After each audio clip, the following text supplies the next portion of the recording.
I didn't think much of the update when it appeared on my phone. Just another notification, another promise of better accuracy and smarter routes. I tapped install without reading the details, the same way I always did. Maps had never given me a reason not to trust it. It knew my routines better than most people did. It remembered places I'd forgotten, shortcuts I never questioned. That morning felt normal. Too normal. And that's probably why I didn't notice the weight of my phone had changed, like it was holding more than just data. The first wrong turn didn't feel wrong at all.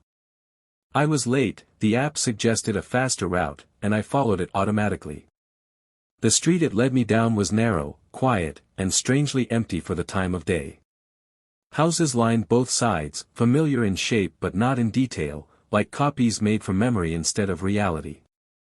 My signal dipped for a moment, then came back stronger than I'd ever seen it. When I reached the end of the street, the app calmly announced that I had arrived, at a place I didn't recognize. The destination label blinked once and disappeared. No address. No name. Just a pin floating in empty space. The app insisted I was where I needed to be. I looked around, expecting something obvious, a store, a building, anything, but there was only a small clearing where the road should have continued. When I turned around to leave, the street behind me looked different. The houses were still there, but their numbers were gone, and the colors felt drained, like the whole place had been left behind years ago. What scared me wasn't losing signal. It was having perfect signal.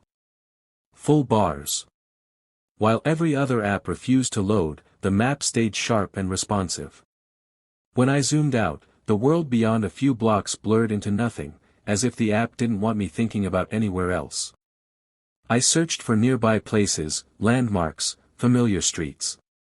The only result it offered was a single word: continue. I tried to leave. I really did. But walking back felt wrong, like moving through water.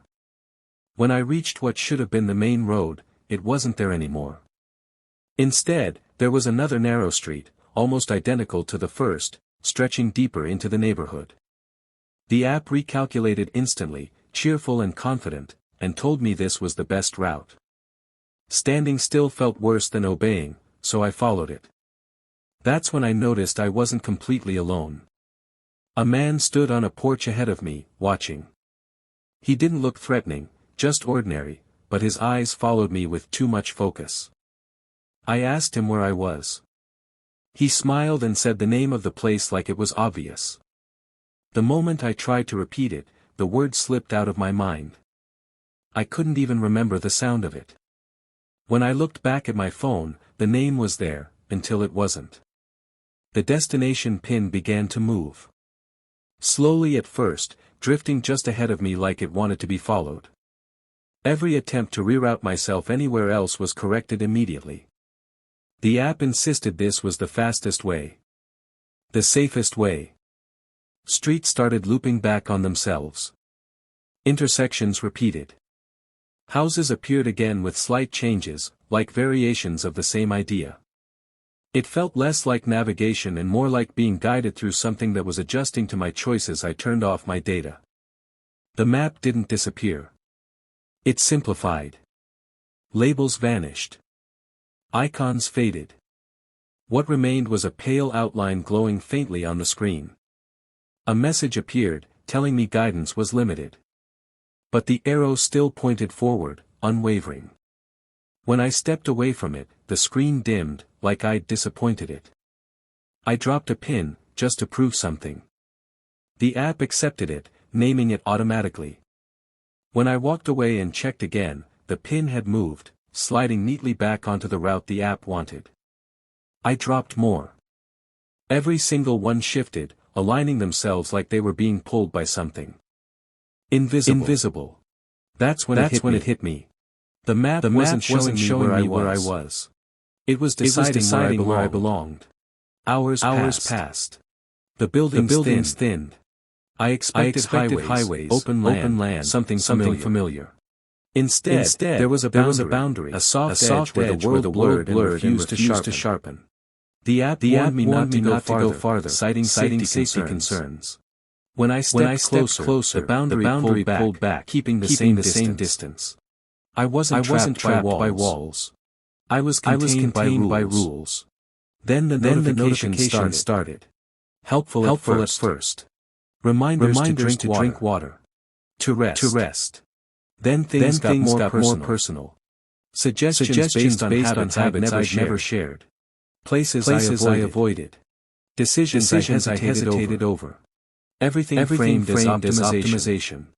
Efficiency. It wasn't watching me. It was learning me. I realized I wasn't the only one when I saw someone else following the same invisible guidance. Phone held out like a compass. Our eyes met, panic, recognition, and then the app chimed on both our screens. The street shifted instantly, folding space between us, pulling us apart.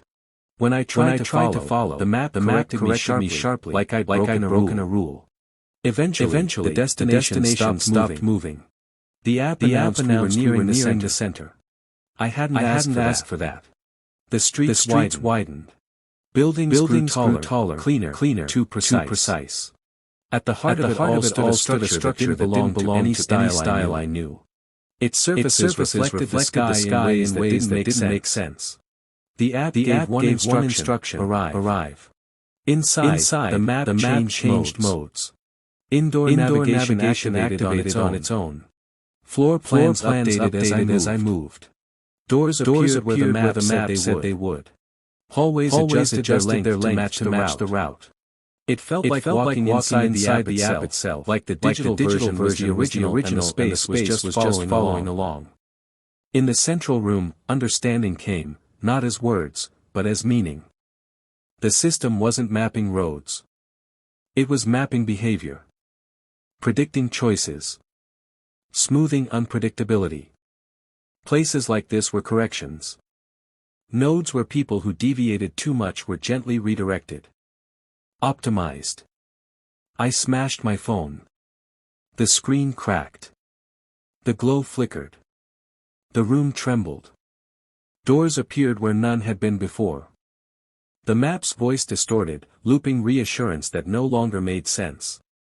I ran, choosing wrong paths on purpose, forcing the system to react faster than it could adapt. The structure fractured, clean lines breaking into something unfinished.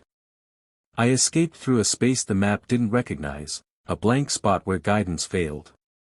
The air changed. The hum stopped.